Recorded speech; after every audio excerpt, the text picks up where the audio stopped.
Ne pas laisser à nos jeunes frères et sœurs, à nos enfants, à nos petits-enfants, à nos arrière-petits-enfants, les peines dont nous avons hérité, que nous vivons.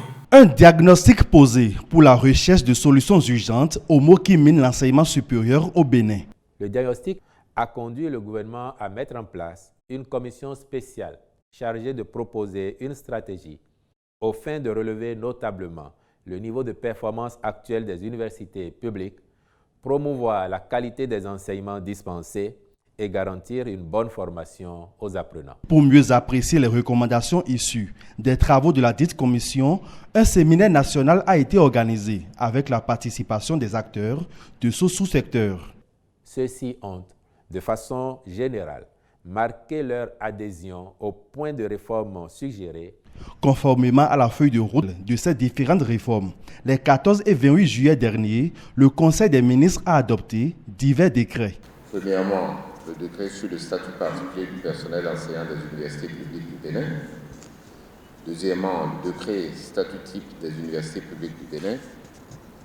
Troisièmement, le décret portant nomination des membres du comité de suivi de mise en œuvre de la stratégie. Quatrièmement, le décret portant nomination des membres des conseils d'administration des 4 universités publiques. Il me paraît important de souligner qu'en outre du tronc commun de représentativité que constitue la présidence de la République, le ministère de l'Enseignement supérieur et de la Recherche scientifique, le ministère du Travail et de la Fonction publique, le ministère de l'Économie et des Finances, les conseils d'administration comprennent des représentants du personnel enseignant, du personnel administratif et des étudiants. Aussi, les recteurs des universités publiques et les doyens des facultés seront-ils désormais nommés en Conseil des ministres après un processus de sélection. La réforme fait également place à la création d'un organe national de contrôle et d'éthique dans l'enseignement supérieur.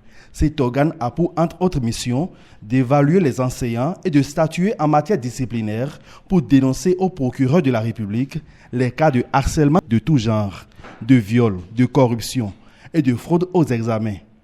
Un fonds est aussi en création pour le financement de l'enseignement supérieur, la recherche scientifique et l'innovation dans les universités publiques du Bénin. Tout individu qui aime ce pays, qui aime l'enseignement supérieur et qui veut de sa promotion ne pourrait être réfractaire à ces réformes audacieuses, à ces réformes généreuses, à ces réformes courageuses qui vont assurer très certainement l'excellence, la promotion et le développement de l'enseignement supérieur. Que les universitaires, chercheurs et étudiants béninois œuvrent pour une mise en œuvre réelle de ces différentes réformes.